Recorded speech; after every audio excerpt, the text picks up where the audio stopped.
અમેરિકાના visa approve થઈ જાય પરંતુ પાસપોર્ટ જ 1 વર્ષ સુધી પાછો ન આવે તો કેવી સ્થિતિ સર્જાય? આ વાત સાંભળવામાં ભલે વિચિત્ર લાગતી હોય પરંતુ કંઈક આવો જ અનુભવ દિલ્હીના એક યુવકને થયો છે, જે અમેરિકાના વિઝા માટે અપ્લાય કર્યા બાદ એવો ફસાયો છે કે અમેરિકા જવાનું તો દૂરની વાત રહી, હાલ તેના માટે ઇન્ડિયાની બહાર નીકળવું પણ અશક્ય બની ગયું છે.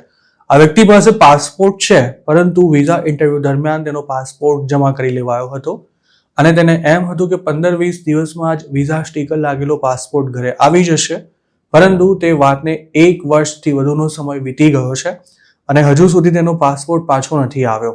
કોન્સ્યુલર ઓફિસરે વિઝા ઇન્ટરવ્યૂ દરમિયાન આ વ્યક્તિના B1 B2 વિઝા મૌખિક રીતે મંજૂર કરી દીધા હતા, પરંતુ પાસપોર્ટ હાથમાં ન આવે ત્યાં સુધી તે વાતને લઈને પણ શ્યોર નથી કે તેને ખરેખર યુએસના વિઝા મળ્યા પણ છે કે કેમ. આ વ્યક્તિના પરિવારના એક સભ્યએ પોતાની ઓળખ જાહેર કર્યા વિના સોશિયલ મીડિયા પ્લેટફોર્મ રેડિટ પર આ ઘટનાને શેર કરી, ત્યારથી તે ચર્ચામાં આવી છે.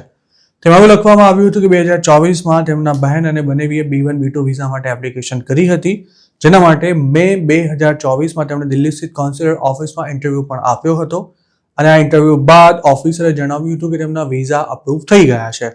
ત્યાર પછી તેની બહેનનો પાસપોર્ટ 3 વીકની અંદર ઘરે આવી ગયો હતો, પરંતુ બનેવીનો પાસપોર્ટ હજુ પણ એમ્બેસીમાં જમા છે અને તેને 1 વર્ષ પૂરું થઈ ચૂક્યું છે. તેમણે થોડો સમય રાહ જોયા બાદ પાસપોર્ટ કેમ મળ્યો નથી તે જાણવા માટે ઘણા પ્રયાસો કર્યા હતા, પરંતુ યુએસ એમ્બેસી તરફથી ક્યારેય તેમને સ્પષ્ટ જવાબ નહોતો અપાયો. તેઓ જ્યારે પણ પોતાના પાસપોર્ટની સ્થિતિ જાણવા માટે ઈમેલ કરે છે ત્યારે એવો જ જવાબ આવે છે કે હાલ તે એડમિનિસ્ટ્રેટિવ પ્રોસેસમાં છે.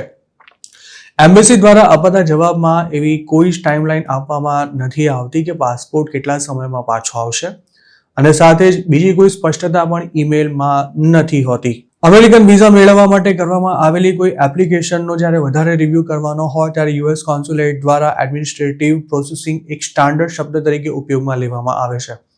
આવા રિવ્યૂમાં સિક્યોરિટી ક્લિયરન્સ અથવા તો બેકગ્રાઉન્ડ ચેકનો સમાવેશ થતો હોય છે. તો કે મોટાભાગના કેસમાં તેનો ઉકેલ લગભગ 2 મહિના જેટલા સમયમાં આવી જાય છે, પરંતુ દિલ્હીના આ વ્યક્તિને તેના માટે 1 વર્ષથી રાહ જોવી પડી રહી છે અને તે એક અનોખો અને ચિંતાજનક કિસ્સો ચોક્કસ છે. તેમજ અમેરિકાના વિઝા લેવાના ચક્કરમાં હવે તે બરાબરનો ફસાઈ પણ ગયો છે. તેની પોસ્ટ પર ઘણા લોકોએ કમેન્ટ કરી હતી, જેમાં એક યુઝરે લખ્યું હતું કે આમાં હવે ભગવાન જ હસ્તક્ષેપ કરે તો પાસપોર્ટ પાછો આવી શકે. જ્યારે એક યુઝરે એવું લખ્યું હતું કે એના કરતાં તો ડોનાલ્ડ ટ્રમ્પને કોલ કરો જેથી તમારી સમસ્યાનું સમાધાન આવી જાય.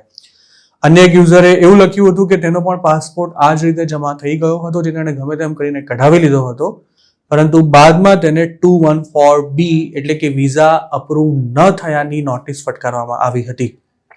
એક યુઝરે આ પોસ્ટ લખનારાને એવી સલાહ આપી હતી કે 1 વર્ષનો સમયગાળો ઘણો લાંબો છે, પરંતુ તમે બીજા કોઈ દેશમાં ટ્રાવેલ કરવા જવાના છો તેવો ઉલ્લેખ કરી તમારો પાસપોર્ટ પરત મેળવવાનો પ્રયાસ કરો.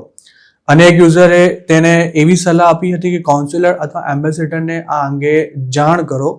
સાથે જ તેણે એવી પણ શંકા વ્યક્ત કરી હતી કે જો પાસપોર્ટ ખોવાઈ ગયો હોય તો પણ આવું થઈ શકે છે. બીજા એક યુઝરે પોતાના પેરેન્ટ્સને થયેલા એક્સપિરિયન્સ શેર કરતા એવું લખ્યું હતું કે તેના ફાધરને 1 વીકમાં પાસપોર્ટ મળી ગયો હતો, જ્યારે મધરનો પાસપોર્ટ 1 મહિનાથી પણ વધુ સમયથી પાછો નથી આવ્યો. અન્ય એક યુઝરે તો પોસ્ટ કરનારાને કોર્ટમાં કેસ કરવાની પણ સલાહ આપી હતી.